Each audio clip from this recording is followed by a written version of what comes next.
오늘 말씀의 제목은 꿈, 현실을 이기는 능력이라는 제목으로 우리가 함께 말씀을 나누고자 합니다. 그 첫 번째 시간으로 나는 누구인가 라는 주제의 시간입니다.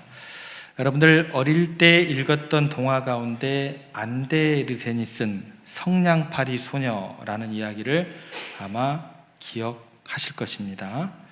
이야기의 그 시작은 어느 추운 겨울밤에 이제 펼쳐지게 됩니다. 정확히 기억은 안 나는데 12월 31일 새해를 앞두고 있는 저녁쯤 되던 것으로 기억을 하게 됩니다. 온 도시가 따뜻한 불빛으로 가득하게 되고 사람들이 가족들과 함께 둘러앉아 행복한 시간을 그렇게 보내고 있을 때 한 어린 소녀가 홀로 매서운 추위 속에서 거리에 서 있게 됩니다. 그의 모습은 맨발이었고 그 맨발에는 눈이 얼어붙어 있었고 작은 손은 추위에 파랗게 질려 있었지만 그녀는 여전히 성냥 한 다발을 들고 지나가는 사람들에게 간절하게 외치게 됩니다. 뭐라고 외쳤을까요? 기억을 하고 계시는군요. 그렇게 외쳤죠. 그런데 그녀의 외침을 듣고 그녀를 돌아보는 사람은 아무도 없었습니다. 모두들 바쁘게 자신들의 따뜻한 집으로 향할 뿐이었습니다. 견딜 수 없었던 그 추위에 소녀는 떨리는 손으로 성냥 하나를 조심스럽게 그어봅니다. 착! 이렇게 불소리가 났겠죠. 작은 불꽃이 어둠을 밝히는 그 순간 기적 같은 일이 이제 일어나게 됩니다. 그 희미한 불꽃 속에서 소녀는 따뜻한 난로를 보게 됩니다. 활활 타오르는 불길이 온몸을 감싸는 듯한 따스함을 느끼게 됩니다. 그런데 그 따스함은 잠깐이죠. 성냥은 금세 타버렸고 현실의 혹독한 추위가 다시 그녀를 덮치게 됩니다. 다시 한번 그녀가 성냥을 켭니다. 이번에는 작은 불꽃 속에서 김이 모락모락 나는 따뜻한 구운 거위와 또 맛있는 음식들이 가득한 식탁을 보게 됩니다. 배고픈 그녀의 눈에는 그보다 더 아름다운 광경이 없었을 것입니다. 그리고 마지막 성냥을 켤 때 그 소녀는 이 세상에서 가장 그리워했던 모습을 보게 됩니다. 바로 돌아가신 할머니의 그 따뜻한 미소를 보게 됩니다. 그리고 그 할머니는 그녀를 향해서 두 팔을 벌리고 계셨습니다. 성냥팔이 소녀는 마지막 순간까지 희망을 놓지 않았습니다. 그리고 꿈꾸는 것을 멈추지도 않았습니다. 그런데 안타깝게도 그녀가 의지했던 성냥불은 너무나 작았고 덧없는 그런 불이었습니다. 잠깐의 환상을 보여줄 뿐 차가운 현실을 바뀔 수 있는 그런 뜨거운 그런 불빛은 못 되었던 거죠. 그 작은 불빛들은 그녀에게 순간적인 위로를 주었지만 결국 혹독한 추위와 또 사람들의 무관심이라는 그 현실을 이겨낼 힘, 그것들을 녹여낼 그런 불빛은 되지 못했다라는 거예요.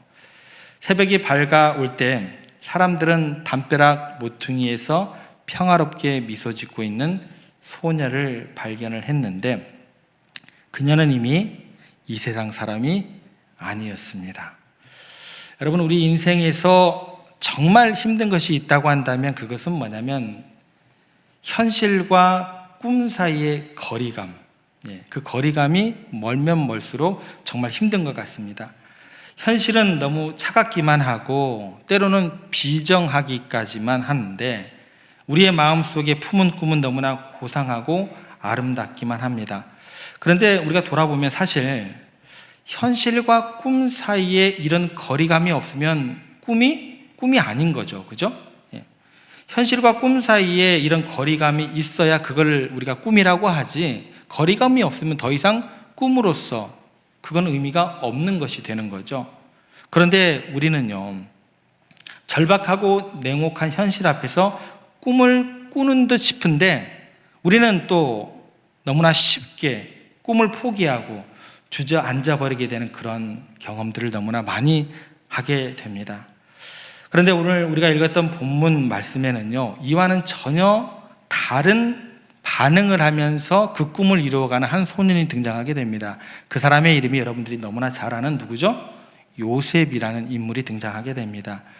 그의 삶은요, 그냥 고통이 아니고 고통의 심연 그 자체였던 인물이었어요.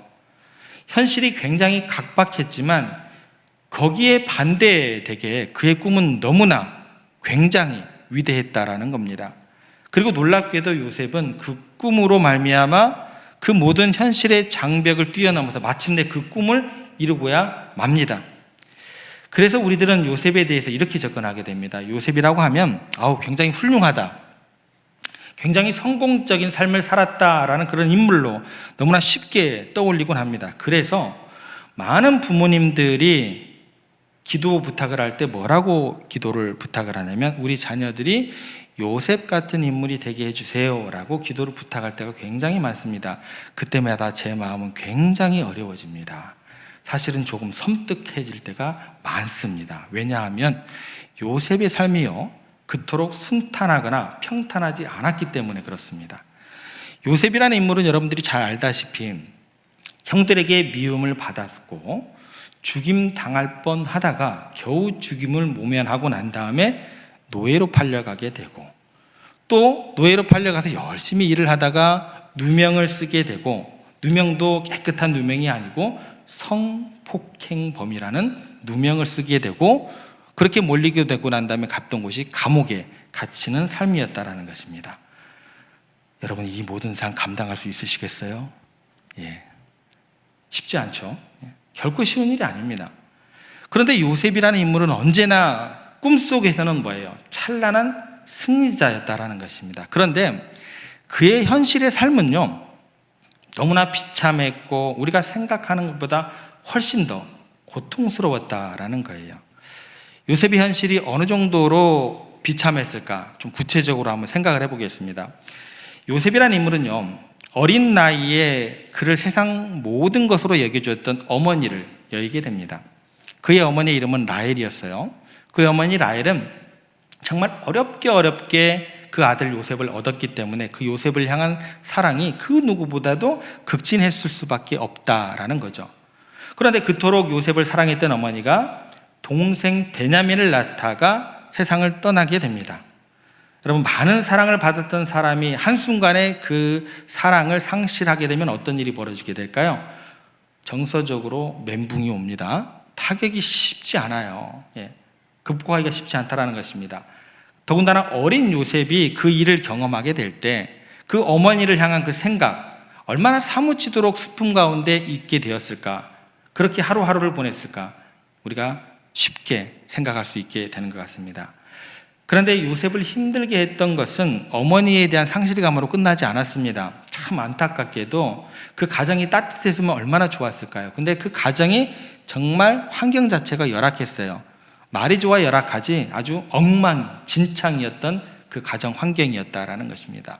왜냐하면 그의 아버지의 이름이 야곱이죠. 그 야곱에게는 아내가 4명 있었습니다. 그러니까 어머니가 돌아가신, 친어머니가 돌아가셨으니까 이제 몇 명이 남은 거예요? 3명이 남아있는 겁니다. 여러분 한번 생각해 보시기 바랍니다. 제 어렸을 때 경험으로 어머니 한 분 계셨거든요. 근데 이제 그 어머니가 때로 저에게 있어서 어린 마음에 쉽지 않았어요. 여기 앉아있으면 저리가 앉아있으라고 그러고, 이거 공부하고 있으면 저거 공부하라고 그러고, 이거 챙기고 있으면 저거 챙기라고 그러고. 그런데 지금 어머니가 3명이 있는 겁니다. 그것도 친어머니가 아니고 계모가.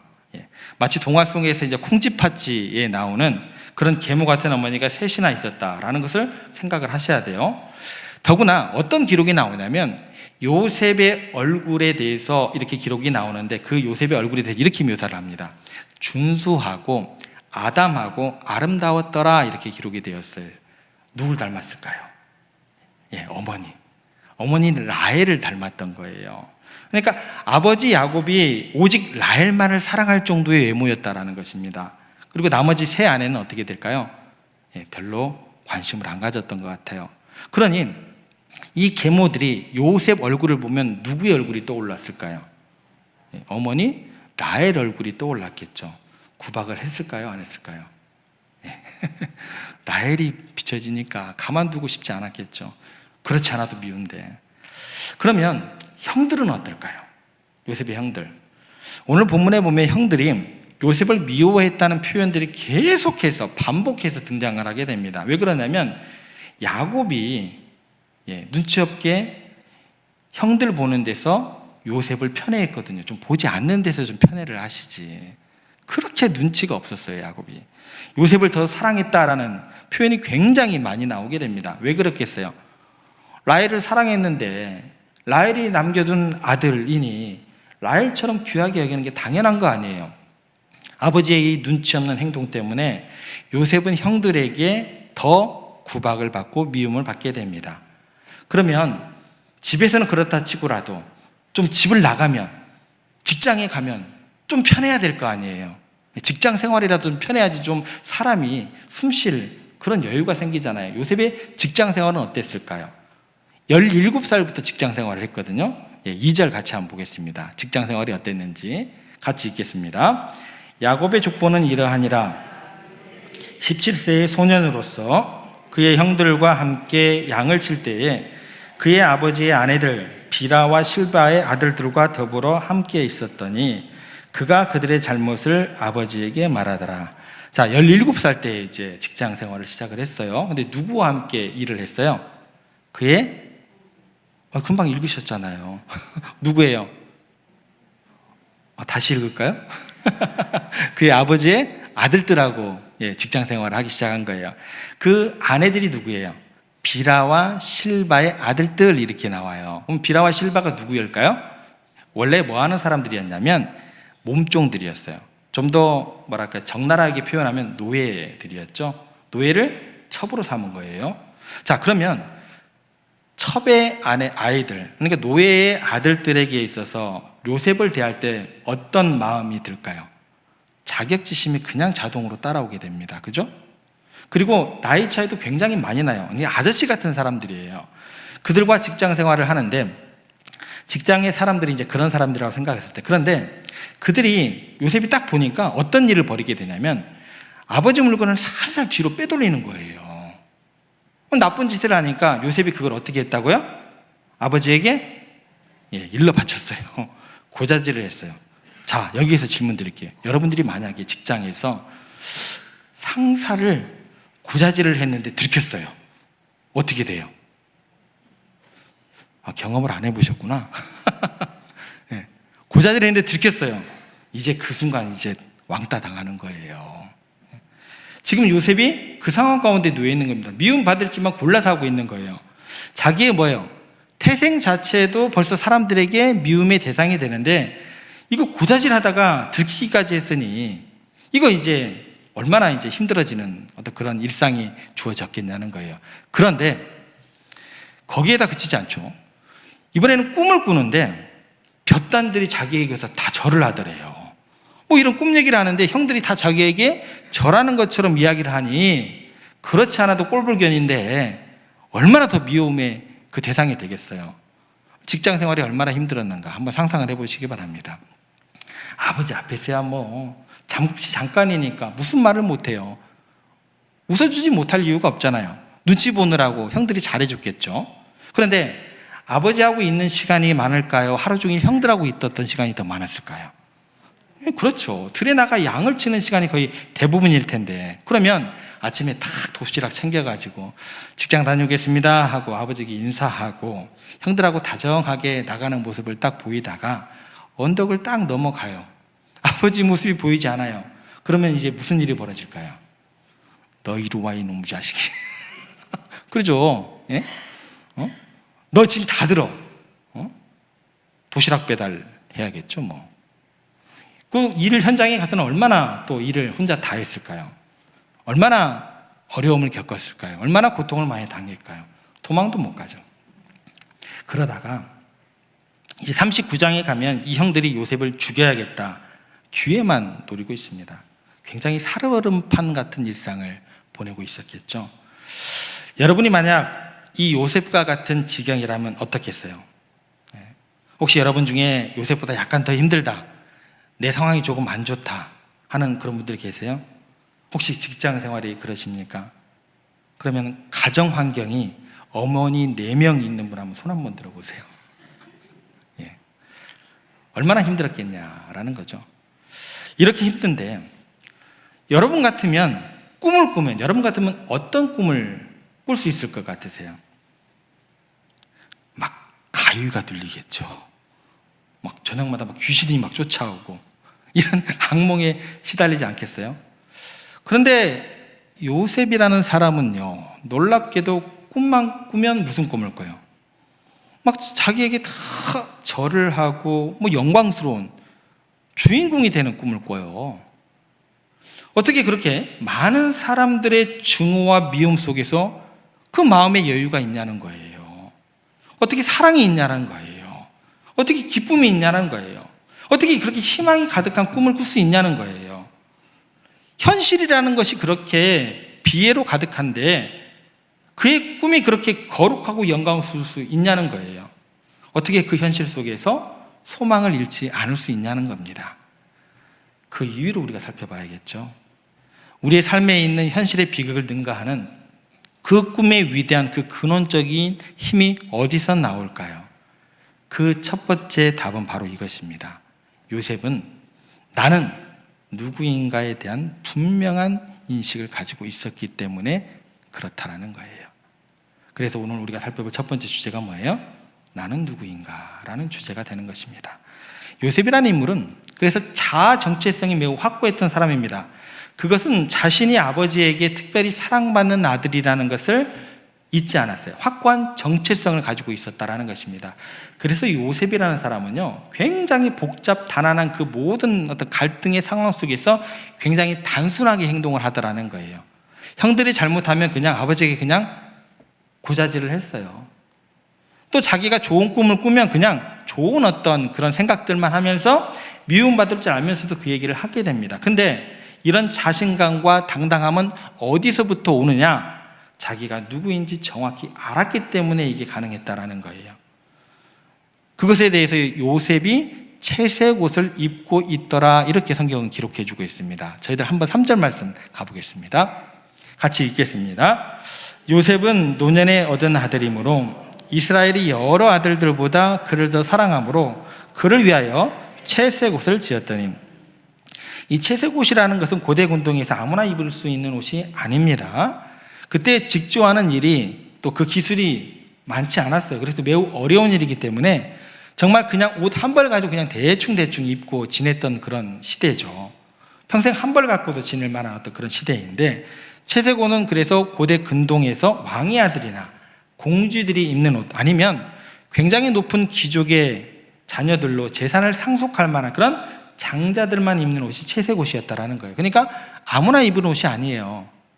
돈이 있다고 입을 수 있는 옷도 아니었다라는 거예요. 그러니까 채색 옷을 입고 있다라는 것은 뭐냐면 그 집안의 모든 권한을 물려받을 장자의 권위를 상징하고 있는 것이 되는 것입니다. 그래서 형들이 더욱 요셉을 미워했던 이유가 뭐냐?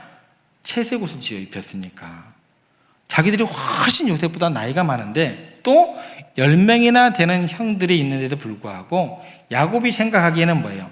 내가 가장 사랑했던 아내인 라헬의 아들에게, 그 요셉에게 다 물려주고 싶은 거예요. 그를 장자처럼 생각했던 거예요. 그러니까 형들 입장에서는 요셉을 가만두면 돼요, 안 돼요? 절대 가만둘 수가 없는 것이 되는 거죠. 그래서 집안에 싸움이 날 수밖에 없는 겁니다. 요셉을 죽이려고 할 수밖에 없는 거예요. 반면 요셉은 어떤 생각을 하게 될까요? 그렇게 형들이 가시돋친 눈으로 자기를 째려봐요. 그렇게 미움받고 있는 걸 알아요. 그런데 자기는 뭐예요? 그래도 나는 채색 옷을 입고 있거든요. 형들이 아무리 그래도 내가 아버지의 가장 사랑받는 아들인 것은 변함이 없거든요. 자기가 누구인지, 자기 신분이 누구인지, 얼마나 존귀한 자를 알고 있었다라는 거예요. 다시 말해서 여건과 환경과 갈등이 중요한 게 아니고, 사람들의 나에 대한 평가가 중요했던 것이 아니고, 요셉은 내가 누구인가라는 자기 정체성이 확신이 그 가운데 자리하고 있었다. 이게 중요했다라는 것입니다. 여러분, 우리들이요, 세상에서 미움과 박해 때문에 우리가 쉽게 마음 상해하고 좌절하는 이유가 뭔 줄 아세요? 내가 누구인지 정확하게 붙들지 못하면 그래요.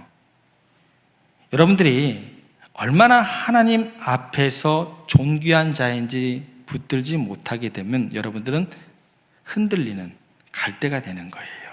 항상 직장에서, 가정에서, 상황 따라서 여러분들이 가진 부유함과 부족함에 따라서. 그런데 이 부분에 대해서 예수님을 한번 생각해 보겠습니다. 예수님의 삶이라는 것은요, 썩 그렇게 평탄한 삶이 아니셨습니다. 항상 배신의 연속, 이게 예수님의 삶의 모든 것이었어요.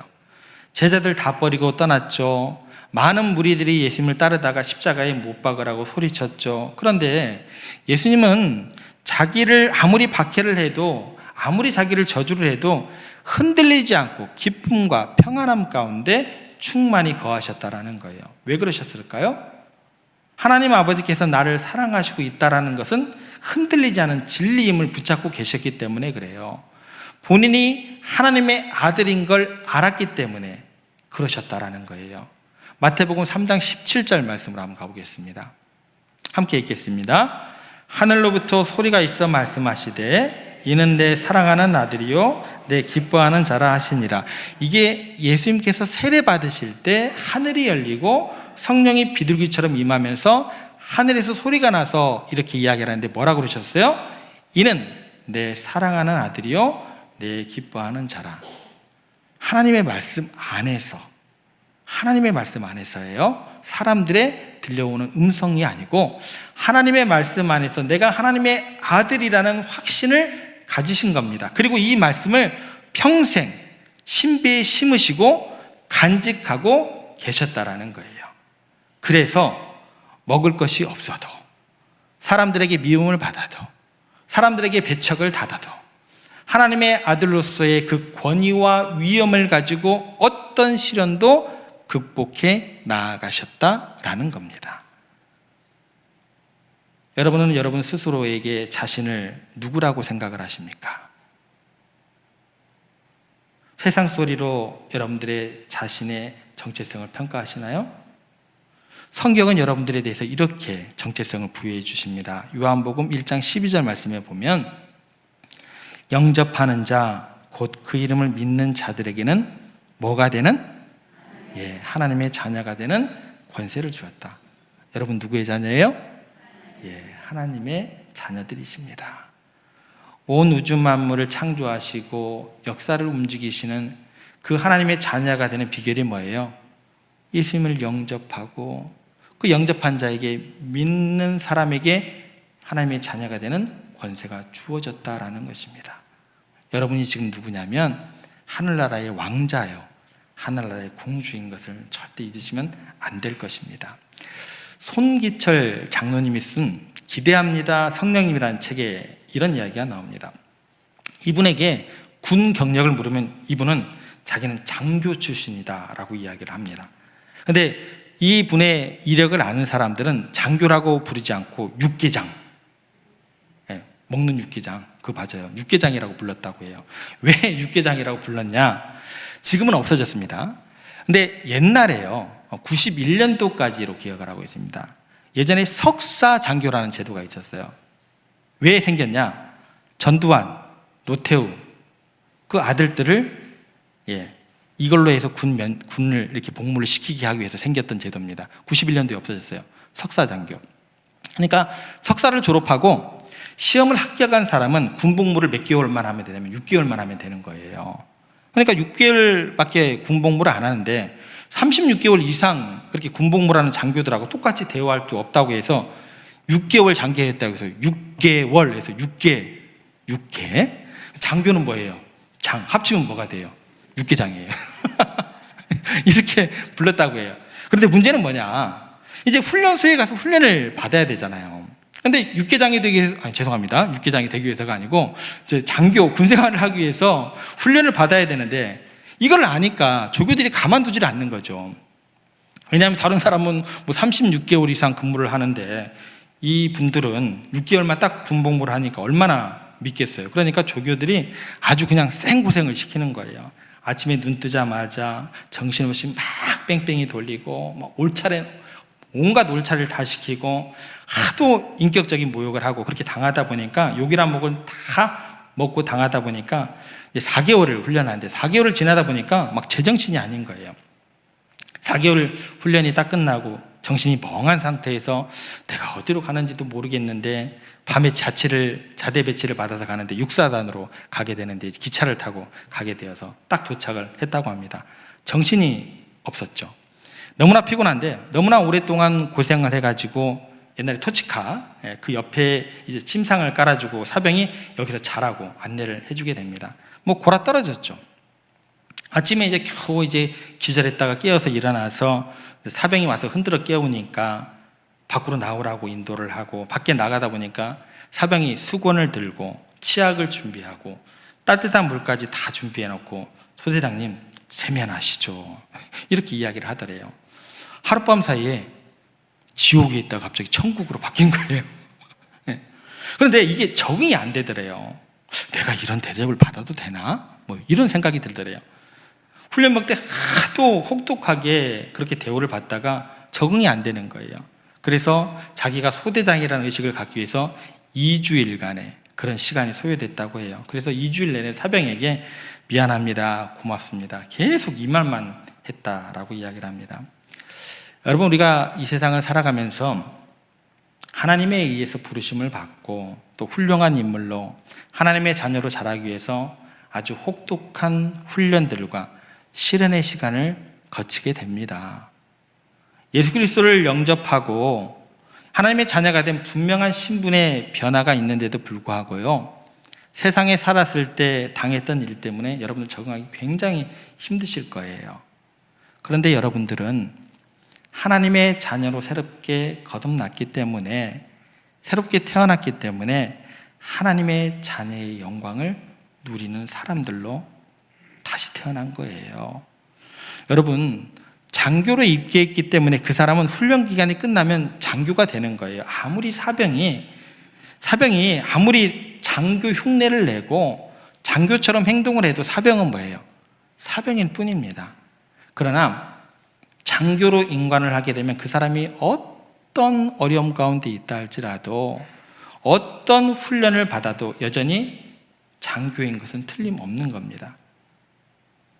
여러분의 인생이 아무리 힘들고 어려워도 여러분은 하나님 앞에서 하나님의 자녀됨의 권세를 지니고 있다는 것 잊으시면 안 됩니다. 여러분, 하나님의 자녀됨의 권세가 얼마나 위대한가 절대 잊으시면 안 돼요. 요한일서 5장 12절에 보면 이렇게 기록되어 있습니다. 같이 한번 읽겠습니다. 아들이 있는 자에게는 생명이 있고 하나님의 아들이 없는 자에게는 생명이 없느니라. 여기 보면 아들이 있다는 건 뭐냐면 예수님을 구주로 영접한 사람, 아들을 내 안에 모셔드린 사람을 이야기하는 거예요. 그러니까 아들이 있는 사람이에요. 그러니까 예수님을 믿는 사람들은 예수님이 우리 안에 성령으로 들어와 계시는 거예요. 그리고 하나님의 아들이 있는 자는 그 안에 뭐가 있다고 해요? 생명이 있다. 그렇게 이야기를 합니다. 그러니까 여러분의 안에는요, 아무것도 없는 게 아니에요. 진공 상태가 아니에요. 여러분 안에는 신적인 생명이 자리하고 있는 거예요. 그래서 하나님의 아들이 되는 권세가 있다라는 거예요. 신적인 능력이 여러분 가운데 있는 분들임을 여러분들 잊으시면 안 됩니다. 예를 들어서 내 안에 뭐가 있느냐가 왜 이렇게 중요하냐면, 제 둘째 아이가 가장 좋아하는 장난감이 있어요. 자동차예요. 지금도 좋아해요.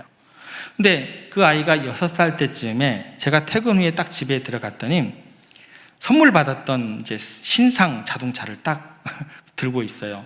자랑하고 싶었던 거예요. 아빠, 이 자동차가 얼마나 빠른지 모르지? 이 자동차를 내가 탁 놓는 순간에 잡을 수 있으면 아빠가 한번 잡아봐. 그러면 아빠가 잡으면 내가 이거 아빠 줄게. 그러는 거예요. 이게 웬 떡인가 하고 이제 딱 저는 이제 준비하고 기다리고 있었죠. 자동차를 아이가 딱 놓자마자 끼익 하더니 딱 멈춰버리는 거예요. 제가 잡았죠. 그냥 잡았어요. 그러면 이게 누구 거예요? 제 거예요. 탁 잡았더니 애가 울면서 이럴 리가 없는데 왜 이러지? 이제 난리가 난 거예요. 그래서 내가 가진다 이야기를 하지 못하고 내가 고쳐줄게 이야기를 하게 됩니다. 어떻게 했을 것 같으세요? 제가 밖으로 나갔죠. 나가서 똑같은 배터리를 하나 사가져와 가지고 배터리를 딱 갈았죠. 그리고 그 다음에 스위치를 딱 켜고 딱 놓았더니 이게 왜 이렇게 빨라요? 막 벽에 막 부딪히고 막 날아다녀요. 난리가 났어요. 잡을 수가 없었습니다. 배터리 하나 갈았어요. 근데 그렇게 달라지더라고요. 여러분 안에 예수님이 들어와 계시면, 예수님이 생명이 들어와 계시면 하나님의 권세가 있고 능력 있는 사람으로 새롭게 태어난 줄 믿으시기를 바랍니다. 여러분, 신분 자체, 존재 자체가 예수 그리스도 안에서 완전히 바뀐 하나님의 위대한 사람이 여러분들이심을 기억하셔야 돼요. 여러분, 아무리요 세상이 예수님을 싫어하고 사람들이 예수님을 증오하고 그래서 예수님을 못 받고 미워해도 예수님은 하나님의 아들이셨기 때문에, 영생의 존재이셨기 때문에 다시 부활하셨잖아요. 생명이 있기 때문에 다시 부활하셨잖아요. 여러분, 죽어도 다시 살 줄 믿으시기를 바랍니다. 아무리 세상이 어렵다고 해도 여러분, 결코 내가 누구인지는 잊으시면 안 돼요. 그것을 환경이 바꿀 수 있는 문제가 아니다라는 것입니다. 나는 하나님의 아들이요, 나는 하나님의 딸이다. 이 영원한 진리를 굳게 붙드시기를 바랍니다. 여러분이 누구인지를 잊지 마시고 여러분의 영적인 채색 옷, 그리스도의 의의 옷을 입고 당당하게 나아가시기를 부탁을 드립니다. 이 세상의 어떤 어려움도 그 어떤 비난과 멸시도 하나님의 자녀된 여러분들을 무너뜨릴 수 없습니다. 이 확고한 정체성 위에 여러분에게 각자에게 주신 귀한 기도 제목, 그리고 꿈을 붙드시고 현실을 넉넉히 이겨나가시는 그런 승리자의 삶을 살아가시는 여러분들 되시기를, 이번 한 주간의 삶이 되시기를 주님의 이름으로 축복합니다.